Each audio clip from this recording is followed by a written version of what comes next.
Hey gamers, what's up? Okay, so I'm going to do a quick questions video. I have a few minutes before I open and I wanted to throw one up today.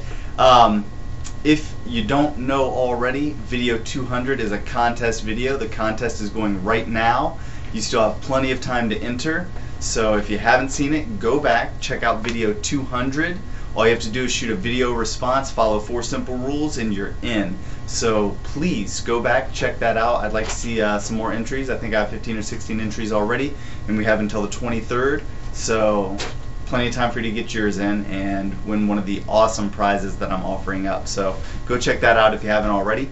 I'm going to jump right into this. Geek Nerd Productions asked, if you were running out of your house or store due to it being on fire, what would you grab first and why? Big difference between my house and my store. If it were my store, there's not much I can do. I mean, I grab my book bag because it has all my personal good stuff in it, and I'd probably grab cash. I'd grab all the cash I could get out of the store, you know. Maybe on my way out, if I saw something that I didn't want to see die in a fire, I would grab it and go, but you know, what can you do? There's too much stuff to grab everything. If it were home, I mean, assuming my family was safe, first and foremost, I would probably grab my cats.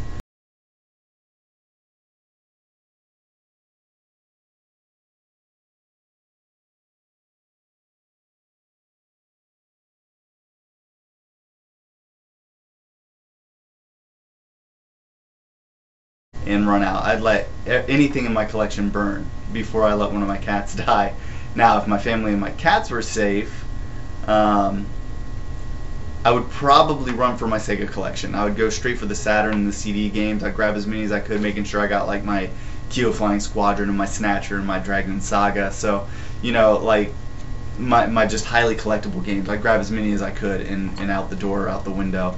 Maybe I would just stand at the window and start chucking them out. You know, I don't know. But that's the section of my games that I would go for first. Redneck Yacht Clubber asked, what's the funniest customer you ever had in the store, and share the story. Now, I know you guys like these stories. I jotted one down recently. Actually, I jotted a few down, so I'll pick one. Oh, you know what? This guy was great. Guy comes in, and I mean, he's yakking and yakking and yakking, and I don't mind talking. Hey, I'm cool with that. But he's yakking and yakking, and finally he's like, yeah, my brother turned me on this place. He said that you had a Final Fantasy VII in here for $100, and I thought that was really steep.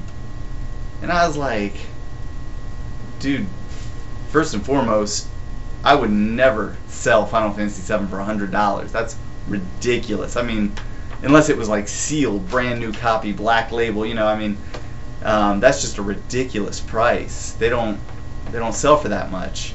And he says, oh, no. It goes for $200 and $300 online. I've seen it. And I was like, no. I said, really? I said, they used to go for, as I remember, about $90, $75 to $90, you know, somewhere in that area. And when it came out on PSN, it dropped in price a lot. So now I think I sell a green label for like 30 or 40 bucks, you know, and a black label for 40, 50 bucks. And even that I think is a little steep. And he goes, no, they go for a lot more than that. And I said, wait a minute. Dude, if brother saw it on the wall for $100 and you thought that was really steep, then why are you telling me that was really steep when you say it sells for $200 and $300 online? And he stops and he looks at me.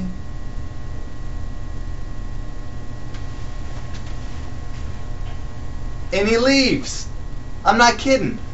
He just walked out. And that's not the first guy I've had walk out. Just walk out. I'll share another walkout story with you next time I do one of these videos. But he just walked out. It was like, I guess he realized there was nothing he could say to cover up what he had tried, like the story he had created, I guess. And he just decided at that point, well, I guess I'll just leave. And he walked out. So that was pretty funny. Army Boy 57. What do you like to do better for videos, the ones about the store or your rants? That's a really good question. I like the ones about the store because I like sharing everything I do with everyone, and that was the whole purpose of this channel to begin with. The rants came later. But I gotta say, I really love getting my opinion out there. I like you guys to hear my opinion. I like to share it. I like to change minds and plant thoughts in other people's minds. It's a big deal to me because I want us all to defend gaming. You know, when gaming's under attack by the media, I want us all to have an argument, a positive argument, one that makes sense. I like logic, and I put a lot of effort into those videos. So the fact that people seem to like them and the fact that they get a lot of views is really great to me. So I might actually like doing the rants better, but the purpose of the channel is for the store. So maybe it's just like a combined thing. Like everything together just makes me like my channel as much as I do. I really enjoy just my channel in general and what I do on it and the fact that people seem to like it. So that's really a lot of fun to me. Moving on. Crazy Cuban. That's crazy with an 8 and Cuban with a 0 at the end. I don't know. Do you own a Neo Geo AES? Please check my OhioCon video. I just bought my AES system. If so, how many games do you own for the system? 1. I just got it, so I just got my first game. Have you ever gotten anyone to bring Neo Geo system into the store? Only Neo Geo Pockets. I've gotten a few of those in the store, but I've never gotten in trade or sold to me an AES or a Neo Geo CD. I don't get it. I have purchased a few lots online and gotten Neo Geo CD games and a Neo Geo CD, a beautiful one once, but that's it. So it's just not something I see very often here. Let's see. 2Meg24. If a GameStop representative offered to buy your store, would you take the offer? Hey, look, everyone has their price. You know, I'm no sellout, but when it comes right down to it, if someone offered to retire me tomorrow, I would definitely take the money. I mean, because then I could do such cool stuff. And I do have an idea, I think, that's even greater than the store. And if I can ever get it to happen, it's something I would like to do a lot more than I'm doing this. And I don't want to come out with it yet. Down the road, if things work out, it's something I'm kind of leaning towards trying to do. And, you know, that would be amazing. But, you know, I mean, if someone bought my store for enough to keep me out of the business, then I would apply the money toward that. Let's see. Andrew Hanwell asked, do you offer more money if a console is clean and neat? Do you take into account if the customer cleaned it beforehand? Absolutely. If something comes in and it's disgusting, I will offer less. My time to clean that console is worth money. You know what I mean? So I try to be fair. I don't just totally rip anyone off or anything like that. But, I mean, if I was going to give you $20 for this lot of stuff and it's really nasty and I know I'm going to put an hour into cleaning it, I might only give you 15. You know? So that's just how it is. I mean, and when it comes to collectibles, the condition of items is a big factor anyway. I mean, something may be so dirty and so scuffed up that I don't know if I can refurbish it and sell it for the price I would normally sell it for. So I may end up selling it for less. I may only use it for spare parts. So there's a lot to be said for how clean something is when it comes in, because then I know exactly what I'm going to be able to do with it. So I totally should be open now. So I want to read this last question and get out of here. CrusherBad64. What is the dumbest thing someone brought in to trade in? Here at this mall, I haven't gotten any dumb trades. I did have a lady bring me a cassette tape Walkman the other day. I thought that was pretty funny. And that's not dumb though. I mean, she just didn't know one way or another. And then back at City Center is when I got the crazy stuff. You know, my friend Danny had his airbrush store at City Center, and someone once brought him a half thing of used lotion and tried to sell it to him. I had a guy try to sell me a tube of toothpaste.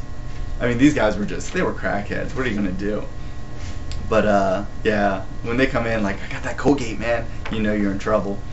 So that's probably top of the list. I had a guy once bring me in a big thing of crumpled up comic books too, and try to tell me they were collectibles, and I'm like, dude, these are worthless. They're crumbled up. They were like newer comics too. It's not like there was like a Daredevil #1 or a Spider-Man #1 or something in there. It was like crumbled up comics from like the late 90s. It was totally worthless stuff. But I got a lot of that at City Center.